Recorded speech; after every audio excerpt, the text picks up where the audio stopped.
The flowering of human potential goes through 4 major iterations, and those iterations can be broken down into an infinite number of sub-steps.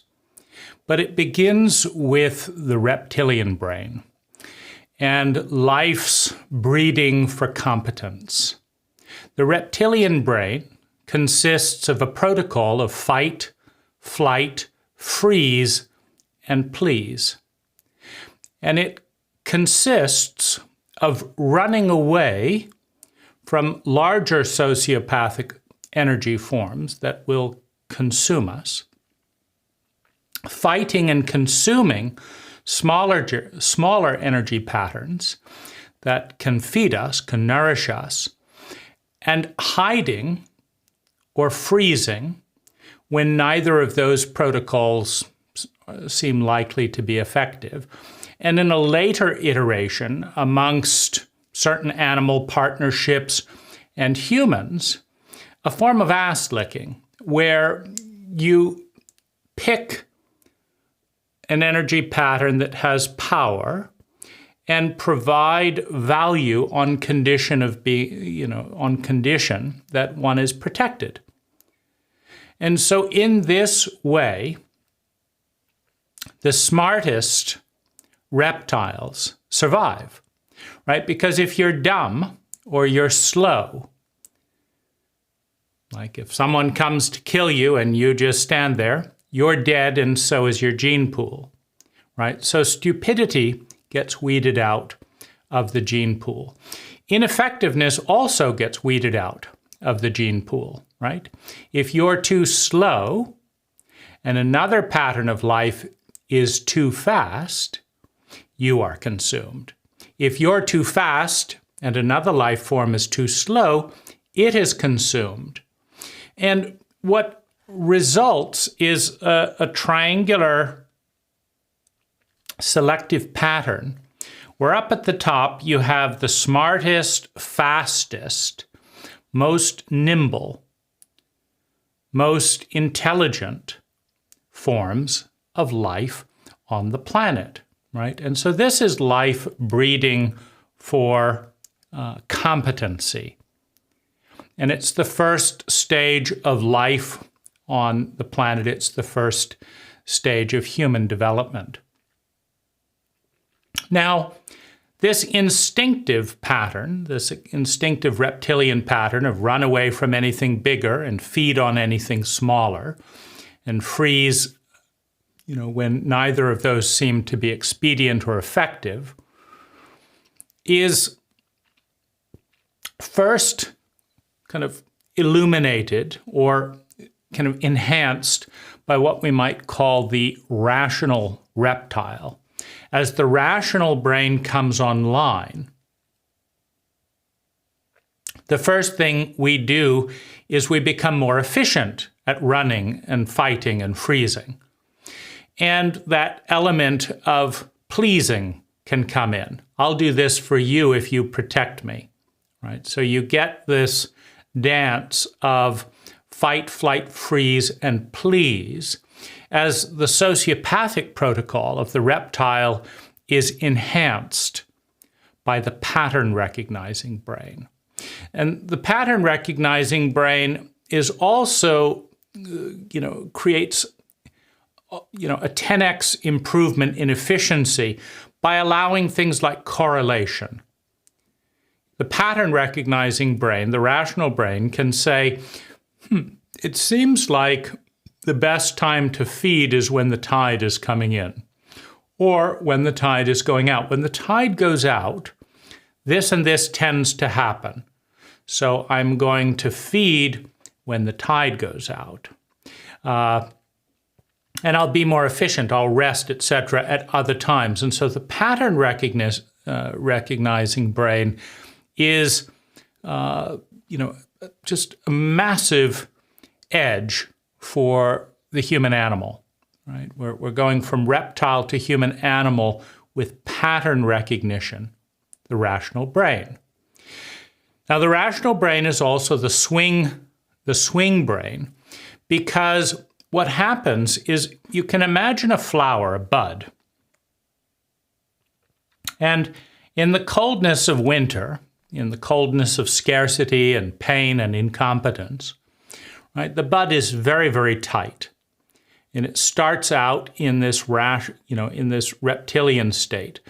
Now, what happens with, as we climb the food chain, so to speak, as we become the survivors of the reptilian game, right? The fight, flight, freeze game breeds for competence. So by definition, what remains on the planet is more competent. Now, competency creates a certain amount of abundance, right? So that abundance goes outward in the environment,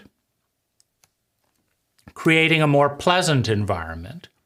But then it's pointed back at us, right?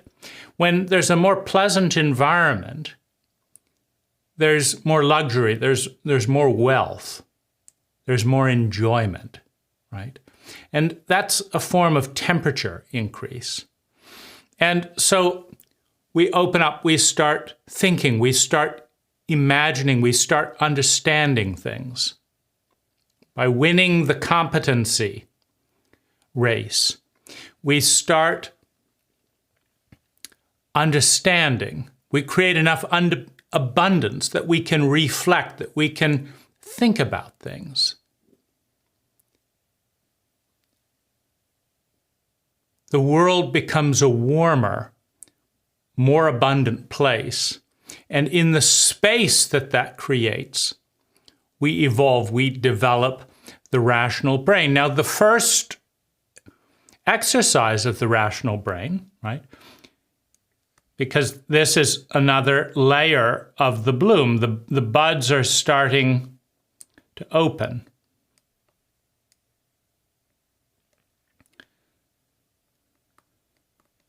Right? It's beginning to uncurl. And as it does, we develop rationality. And the first form of rationality is the smarter sociopath, the smarter reptile. Right? We figure out how to outwit our opponent rather than to beat the opponent. Now, this changes the tables because the smarter reptile becomes the winner. The one who can trick and deceive becomes the winner. Right? For example, in a small body like mine, going to battle with someone weighing 300 pounds, taller, with better swordsmanship, right? I'm going to lose that battle if we're fighting on instinct because of the law of mass. Right? The law of mass dictates that two energies, when they collide, the larger pattern wins. But with deception, with wit, with the rational brain, you have a different situation, right? You have Muhammad Ali, right? You have the situation where the smartest person wins because they're more efficient at organizing energy.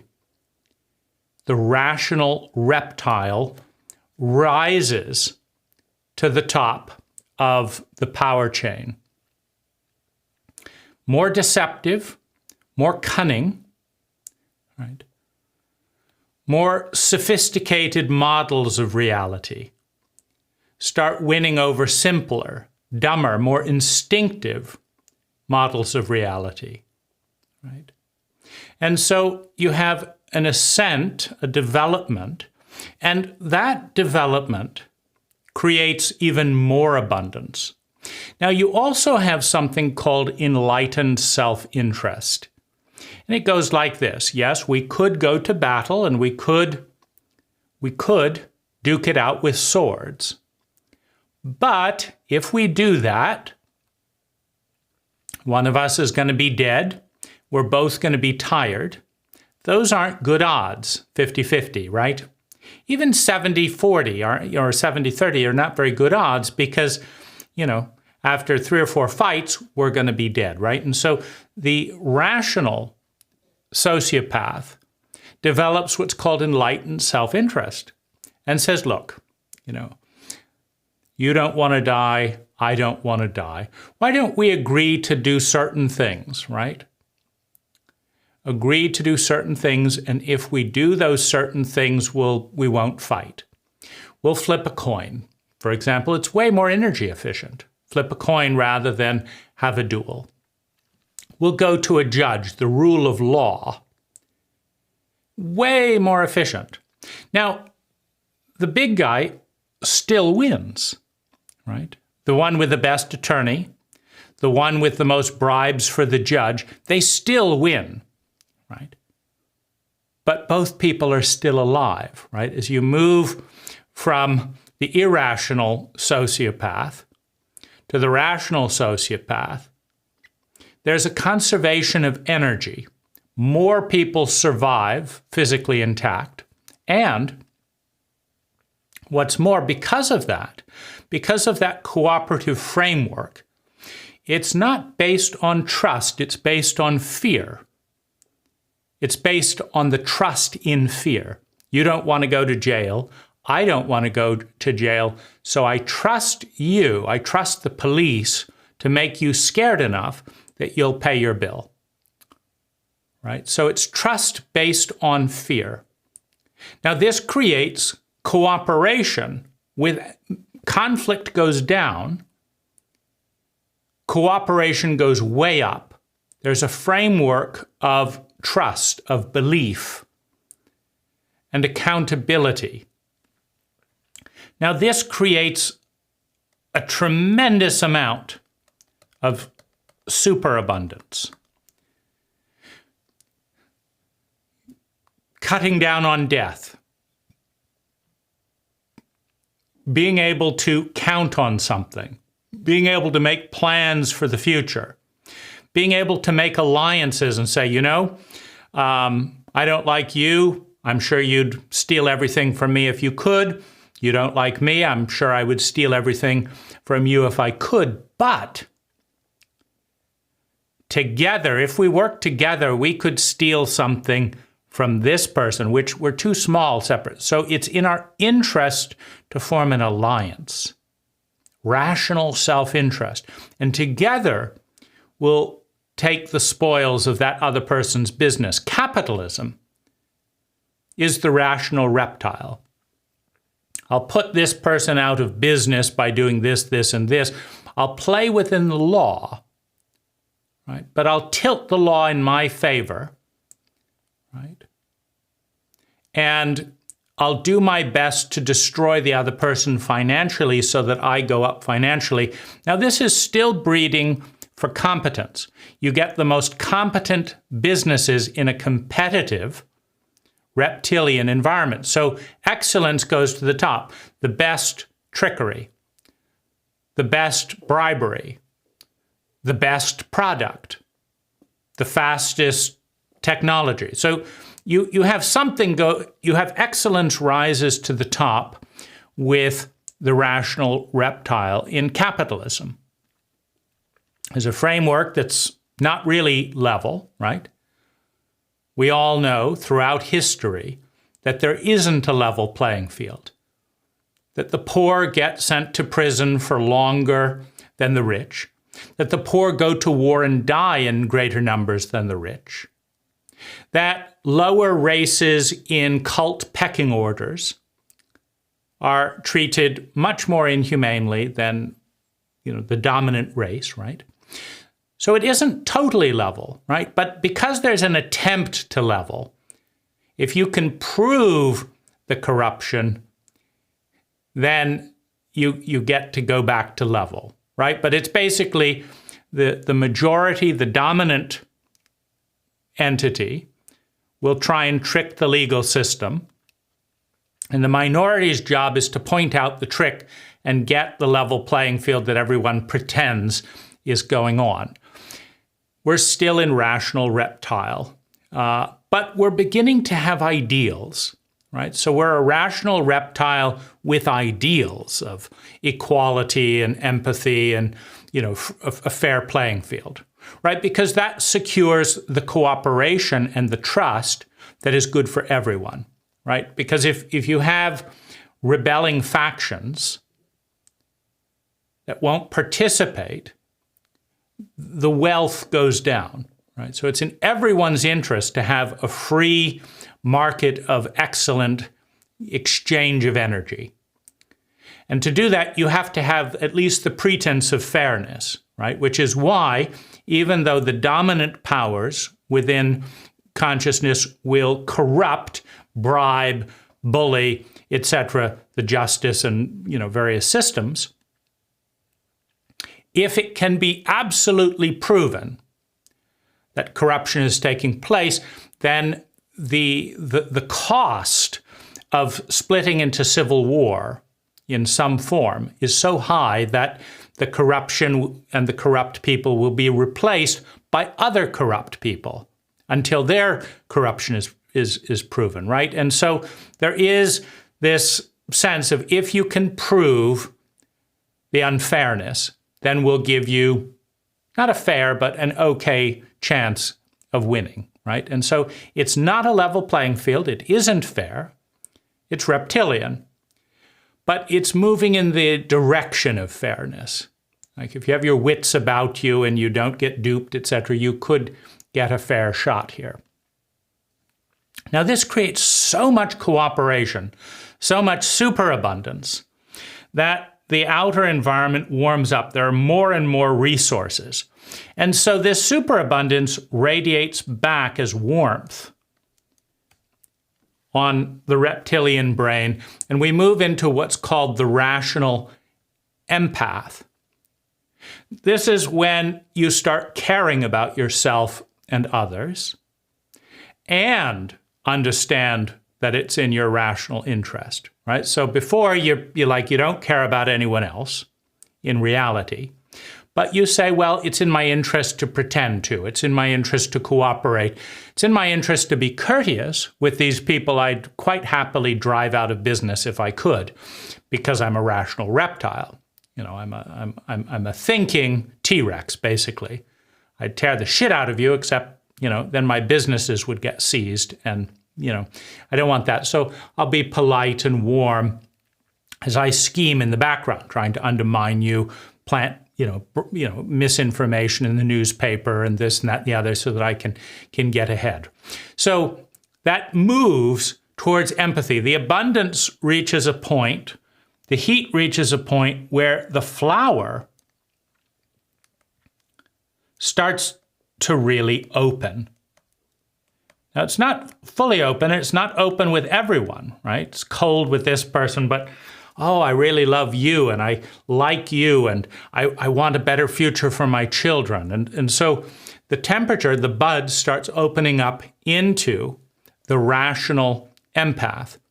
Now, that's really the stage that we're in right now. We're mediating. The rational brain goes back and forth and looks through the reptilian side and says, you motherfucker, right? You screwed me over here, you screwed me there.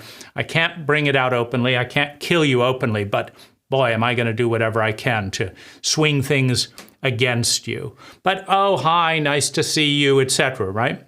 I'll stab you in the back with a smile, right? To quote a Pink Floyd song. And that's the talent of the rational reptile. But meanwhile, there are actually people we care about, people we love, and I want this for you, and I want this for my children, and I guess that's a better world for my enemies' children as well. But it's moving towards I don't want to spite myself and my children, just like I don't want to destroy the whole world because I care about my children, right? I hate you and I want your children to suffer, but I don't want to destroy the entire world just for that. So, it's empathy, it's rational empathy. This is the right thing to do under these circumstances, right? And so with empathy and with rational empathy, competence is greatly expanded. And there's a curve, right? And the curve and the correlation is competency and abundance, right? Competency, abundance, and warmth in this analogy, right? So the more competent humanity becomes, the more abundant the environment becomes, and the more warm the environment becomes for the blossoming brain, for the blossoming human potential. So as we move more strongly into empathy with the rational brain, what's best for the other, what's best for the community, where that becomes the guide, where the rational brain is saying, you know, I want this for myself, but what's best for the community? And that's what I'm going to do. I'm going to do what's best for others. Now, we see an explosion of trust. Now, with an explosion of trust, it's correlated, of course, to an explosion of trustworthiness. When people act in the interest of the group, of the whole, you have trustworthiness. Trustworthiness generates trust. Trust results in less energy hiding and defending, and more energy is spent cooperating to create wealth, to create mutual value. And because in the lower levels of competency and efficiency down here, you have like 60% of your energy is spent on fight, flight, freeze in fear. 60%. But up here, when you have rational, trust-based, trustworthy empathy, you might only have 10% of your energy is spent managing fears and defenses. Now, because of that 50% increase in energy is going towards superabundance, right? This 60% minus 10%, a 50% increase in time, money, and natural resources is going out there into the ecology to develop shared technology, to develop competent ways of creating wealth for all, because that's the nature of empathy. You can ascertain the amount of empathy in any environment by the intensity of these two questions. Who is in the most pain? How can we help? Right? Whenever you're in an environment where that's the primary question, you are in a 100% rational, empathic environment. Because that's a trustworthy question. Who's in the most pain? How can we help? Now, when that is not asked at all, when the top of the power structure says, who can we exploit to get our agenda, you are in a completely sociopathic power structure. So you can, of course, see where we are globally. You just look at how many world leaders, how many wealthy people, how many people at the top of any pyramid, the top supermodels, the top this, whatever's the top of the pyramid, what percentage are they asking the question, who's in the most pain? How can we help? To that extent, we are in the rational empathic reign or territory.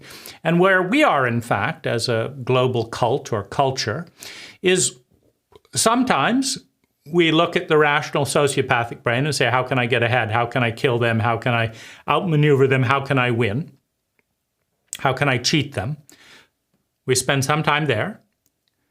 And then we spend some time saying, these are people I really care about. How can I help them? We go back and forth, and we're probably spending 40% of our energy as rational sociopaths, maybe 10% of our energy as instinctive, irrational sociopaths, so that's 50%. And then we're kind of moving and aspiring to be more empathic and trying to learn what that looks like. And what does it look to be empathic when you're confronting a rational sociopath who will, skin you alive if you give them half a chance? How do you be an empath? How do you be compassionate with a sociopath who has no capacity for compassion. Right? And how do you understand them well enough to not give them the chance to kill you, but still be empathic and understand why they want to kill you, right? And not completely dissociate and not try to punish them, but try to help them move to an environment where they don't want to kill you, where they start trusting you, where they discover that empathy is more fun than being a reptile in a human body. So that's kind of that's the kind of territory that we're in.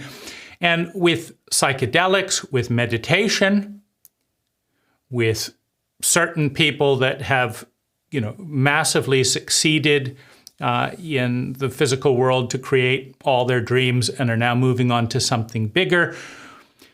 For a small group of perhaps 1%, we're moving into what's called the transcendent protocol, the transcendent brain. And that's where the greatest joy is to give of ourself to the world, to the other.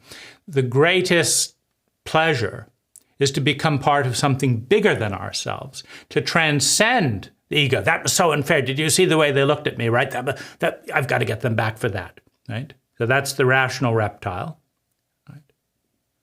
The empathic, how can I do what's best for everyone? The transcendence, right? It doesn't matter what other people's ego or my ego. The greatest joy is being part of something more, something bigger than ourselves. This is the journey, the flowering of human potential. And it's how the last vestiges of fear and pain dissolve and all the energy gets transformed into service and well-being. It's what creates the superabundance that supports its state of consciousness, right? Because as long as there's scarcity, i.e., high levels of incompetence, there will be massive amounts of pain. And as long as there's massive amounts of pain, opening up and feeling that pain is incredibly painful. It feels better to be a reptile and not feel anything. A sociopath feels nothing. So if you're in a very, very painful environment, i.e. a very incompetent environment, being a sociopath is heaven. Right? The dream of every teenager to just shut down, to be cool, not to feel. That's the teenager's dream because the teenager is not competent enough to deal with their own feelings, let alone the pain in the world. And so their aspiration is to be ice, to be cool, to numb it all down, to escape, to divert, to distract. I'm cool, it doesn't bother me. I don't need you. You don't matter to me. I don't want to feel the fact that I do need you and you're failing me. You're betraying me with your addiction where, I don't want to deal with any of that, right? So the dream of ice, the dream of sociopathic numbness and freedom from pain becomes the dream of exquisite joy, right?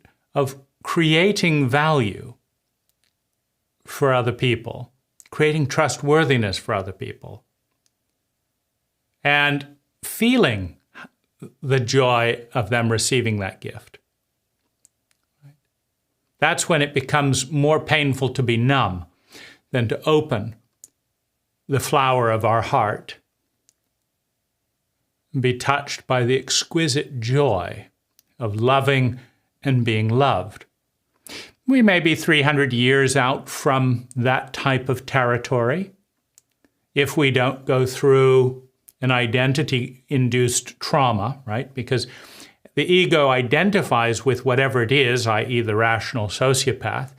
So transcendence or even empathy, that's dangerous. Don't trust, you'll die, right? So that voice creates the fearful world that makes itself rational, right? That is consistent with its identity, right? That's why we kill the Christ, right? In that mythology, right? Christ comes with open arms and we kill him because It's not safe to open up. It's not safe to trust. It's not safe to change. The fear of the unknown is too great, right? The new path, the new way is the enemy. Must be killed to protect the old way, the traditional way of fight, flight, and freeze, right? The traditional way of this is the way that we do things, right? So that's kind of the territory. Thank you for watching. Hello, I'm Dane Rose, and I want to begin by highlighting one of the most shocking things that I've discovered at age 47, which is that no one has, and perhaps no one ever will, introduce me to life. No one's ever sat me down at any point and said, this is how life works, this is why it works. These are the most important aspects of life. And I find that incredible. Now, when that thought occurred to me, that 700 books in, that hundreds of courses in, that decades of introspection and learning into this life, I still didn't have a formal introduction to what this is all about, right?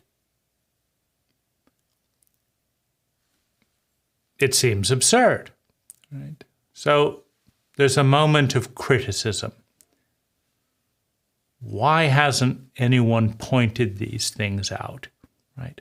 And it's fun. The adolescent's job is to criticize the inevitable and innate imperfections of everything, including the cultural blind spots that see so many of us going through life without knowing what's going on. But it's the adult's job to do something about it, right? The world is not perfect. The world is not fair. And if something bothers us, what to do about it? And this book, An Introduction to Life, is my response to that critique, my response to that irritation, that imperfection in my life. And although there are well over 100 chapters, it's the biggest book, naturally. It's a big topic that I've ever written. I thought I'd just randomly pick a few of the chapters and, you know, to get a little bit of a sense of what's involved. So on the first, let's see, the first thing we've got the big picture, evolution. We've got the 4 operating systems of the brain, the 4 brains, and the protocols they use to filter information and make decisions. The sociopathic or reptilian brain, the rational or pattern organizing brain, the empathic brain and its decision-making protocol, and the transcendent brain, right? Now, that's one of the most revolutionary understandings that I've come across that nobody introduced me to. If we go on to 3 random pictures or windows into the book on the next page of the contents, we've got the ego, self, and breathing. We've got chauvinism and its cultural underpinnings. We've got optimal roles. We've got PTSD, a stunning thing that I didn't learn about until I was 40 years old, that has more than a 30% invisible influence on every person and on the culture as a whole. The culture and its cult-like nature, how it can be our enemy, how it can be our friend, what its role is. We have cult and ego architecture, just going into that a little bit more deeply. The next page of, another 50 chapters, we've got key cycles in life, things that you want to be aware that repeat themselves over and over again, that have throughout history, the history of humanity, and will continue to repeat themselves. What are those key cycles, and how do we attune to those? Emotional literacy, right? What is an emotion? How is it different from a feeling? Now, in a psychologically illiterate culture, we don't know the difference between an emotion and a feeling, as evidenced by the fact that you, as a representation of the 99%, cannot articulate it clearly. And if you do, your articulation will not agree with the next person. Feelings and emotions, right? Positive and negative emotions. Are they the same as good and bad? Like all of this, any one of these things takes years to understand with wisdom and depth, right? But in most cases, we don't even know that we don't know about it. Grounded to reptile, right? Why we regress to the reptilian brain in traumatic states, right? Why our tether is the oldest brain. Purpose and meaning, how do we organize it? What is meaningful and what is not meaningful? Do you know the core ingredient in meaning? How to increase a life of meaning, how to decrease a life in meaning, right? Every question is a quest, and what are the quests that you're on? That's another page. Two more tables of content pages. The deepest cuts to our humanity, right? We all live in a cult, in a culture, with a norm, a normal pattern of thinking, feeling, speaking, doing, and being. And how do those norms undermine the human operating, which is the empathic operating system in our brain? Understanding the math of cultural impact, investing in our future, individually and globally. Losing oneself. What does it mean when we say we lose ourself? What is that self, right? And when is it good to lose ourselves and find a new pattern of thinking, feeling, speaking, doing, and being? And when is it a disaster? When is it a crisis to lose ourselves and perhaps regress to an older pattern of thinking, feeling, speaking, being? We have advice, criticism, and direction. Some tips, right, in life. Get excellent at something.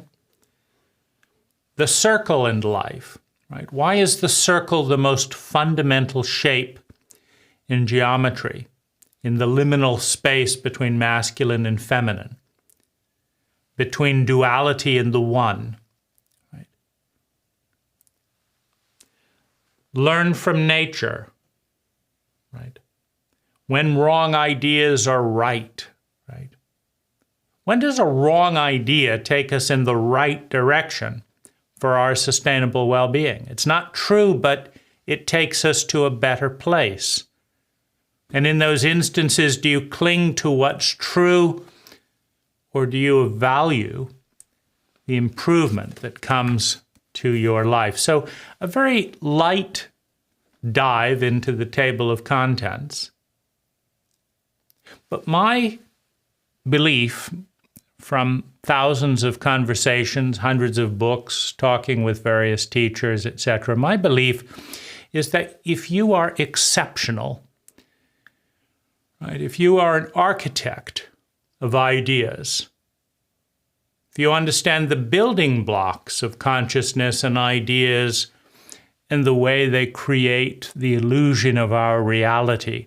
That you can read a book like this and spark 12 or more % of new gestalts, of new configurations, right? Of your consciousness, of your frameworks. You can iterate, you can evolve.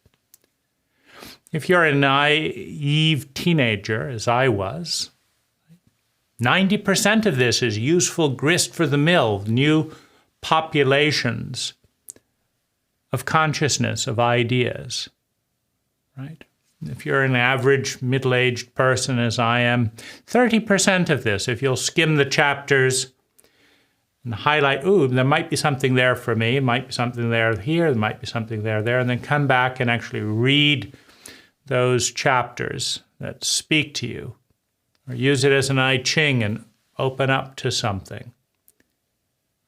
That there is going to be things that you didn't know that are useful, that can propel you to a better quality of life. And that's what makes a book an act of love, right? It's an act of creativity, but love, is a process. You have the love of need. I need you, the infant. Right? You have the love of desire. I want you, the adolescent. But then you have the love of giving. First to ourselves, adult love, and then to others, right? I'm still learning. This book was a gift for me. Someone introduced me to life through this book, right? And 30% of the ideas catalyzed have had a positive impact in the course of articulating and writing, etc. But they may also be fruitful for you. That's the gift of the information age of technology. It's not either or.